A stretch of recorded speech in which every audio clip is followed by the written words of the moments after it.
Download. जैसे आप download click करेंगे आपके पास पोस्टग्रेस का लिंक आ जाएगा। डिफ़ॉल्ट में इसका जो वेबसाइट है वही खुलता है, because you know it's so popular and many people search this, so definitely it opens up the default websites. Anyways मैं मिमिक कर रहा था, अभी वापस आते हैं, विंडो इंस्टॉलर पे क्लिक करते हैं।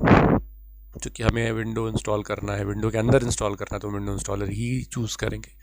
यहाँ पे इसने प्लेटफॉर्म सपोर्ट और वो सारी चीज़ें डिटेल दी है। हम क्लिक करेंगे डाउनलोड द इंस्टॉलर के ऊपर, सर्टिफाइड बाई EDB, और यहाँ पे हमारा प्यारा वर्जन जो है विंडोज़, उसके एरो की में दबा देंगे कि दबा लो इसको अंदर। तो जैसे ही इसको बोलेंगे दबाने के लिए, वो दबाना शुरू कर देगा और वो अपना it will create it's it will download your file। 350 MB के आसपास का फाइल है, थोड़ा वक्त लगेगा, करने देते हैं। जब ये कर लेता है तो वापस रिज्यूम करते हैं। इसने डाउनलोड कंप्लीट कर लिया है, तो ये डाउनलोड 375 MB का है। मैंने वो वाला डाउनलोड फोल्डर पे क्लिक करके डाउनलोड फाइल पे डबल क्लिक कर दिया, सो दैट ये स्टार्ट करे अपना इंस्टॉलेशन का प्रोसेस। देखते हैं भाई साहब क्या इंस्टॉल करते हैं, कैसे करते हैं, कितनी देर में करते हैं। अभी तो इनको वक्त लग रहा है स्टार्ट ही करने में। आ गया EDB, उल्टा कर दिया इन्होंने, ABCDEF, उल्टा ही बना दिया EDB को। एनीवेज ओके, तो ये हमारा पैकेज आ गया है। प्यारा सा वेलकम इसने दिया, बहुत बढ़िया, थैंक यू वेलकम करने के लिए। नेक्स्ट पे क्लिक कीजिए। ये इसका डिफ़ॉल्ट फोल्डर है, आप चेंज कर सकते हैं। ये तो हमारी आदत है खुद बात करने की, तो मैं चेंज कर सकते जो भी करना है, बट एज ऑफ नाउ मैं नहीं करूँगा चेंज। नेक्स्ट जाते हैं। 4 कंपोनेंट हैं PostgreSQL के, सो हम चारों कंपोनेंट को एज इट इज़ रहने देंगे। अगर आपको किसी को हटाना है तो आप चेक करके हटा सकते हैं। इसका डिफ़ॉल्ट फोल्डर ही रहने देंगे। अब ये डिफ़ॉल्ट नहीं रहने देंगे बिकॉज ये अपना माल है। यहाँ पे हम पासवर्ड जो डालना चाहें वो डाल सकते हैं।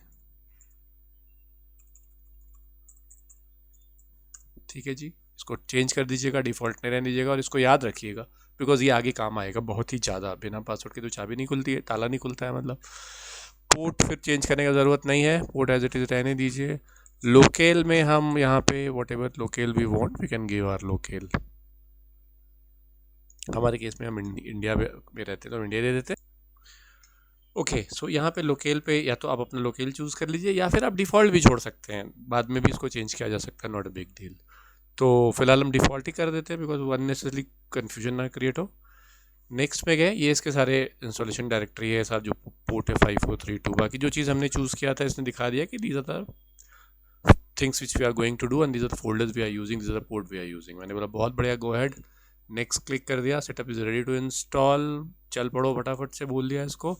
अब ये चल पड़ा, ये थोड़ा टाइम लगाएगा अपने चल पड़ने में, तो इसको थोड़ा चल पड़ने देते हैं। 2-5 मिनट टाइम लेगा, 2-5 मिनट के बाद वापस आते हैं देखने के लिए। सो ऑलमोस्ट कंप्लीट ही हो गया है installation, few seconds more required I think. Backward counting, yes done. So launch stack builder at exit, finish. कोई चेंजेस नहीं करते हैं इसमें, ये आ गया।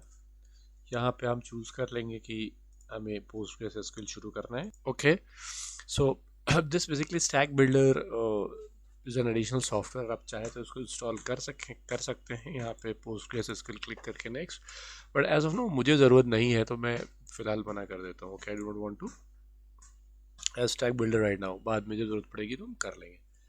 अब एक बार इंस्टॉलेशन कंप्लीट हो गया तो I can just type pgadmin और मुझे pgadmin का ऐप मिल जाएगा जो इंस्टॉल अभी हमने किया है।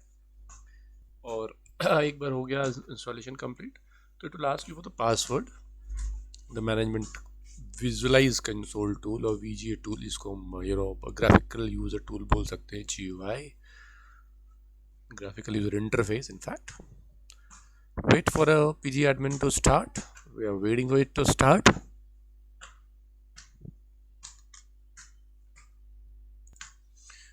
Okay, so this is we have started up this. Now हम यहाँ पे जाएंगे, सर्वर पे क्लिक करेंगे, तो it will ask you for the password. अगर आपको याद हो तो हमने पासवर्ड एक दिया था, सेम पासवर्ड डालिए और उसको बोले सेव कर लीजिए, अगली बार तो नहीं डालूंगा। सो नाउ ये हमारा सारा कुछ खुल गया। नो कॉन्ग्रेचुलेशन, आपने PostgreSQL इंस्टॉल कर लिया है। अब डेटाबेस जाके देखते हैं। यहाँ पे कोई डेटाबेस ऐसा सच है नहीं। आई मीन जो डिफ़ॉल्ट है वो Postgres का डिफ़ॉल्ट डेटाबेस ही है जो हमें फ़िलहाल दिख रहा होता है यहाँ पे। Okay, so this is one done. एक डेटाबेस आपके लिए क्रिएटेड है। This is PostgreSQL 16 version.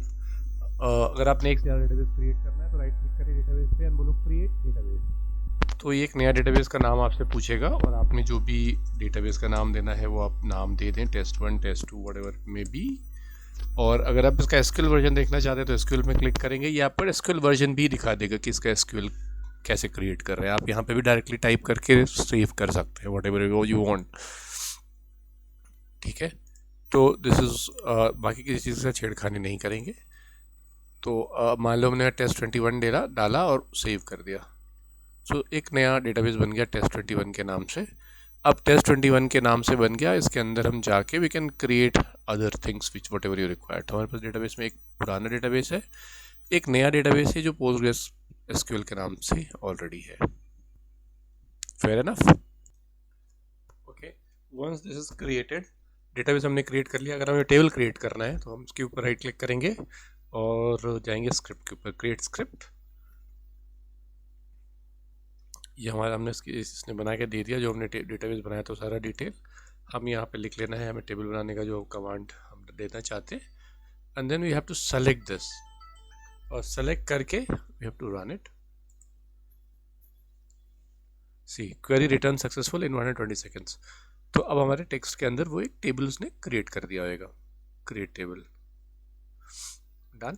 So this is how you can actually create your tables and databases and all the detail। अब टेबल के अंदर आप बाकी सारा कुछ डाल सकते। So I hope you must have enjoyed installing and creating database and all that। Do comment if you want something to be added। कैसा लगा आपको, आपने सीखा नहीं सीखा, कुछ और इम्प्रूवमेंट चाहिए, I will be happy to implement आगे आने वाले वीडियोज़ में। मिलते हैं अगली वीडियो में, तब तक के लिए टेक केयर, शुभ रात्रि, शब खैर, वंदे मातरम।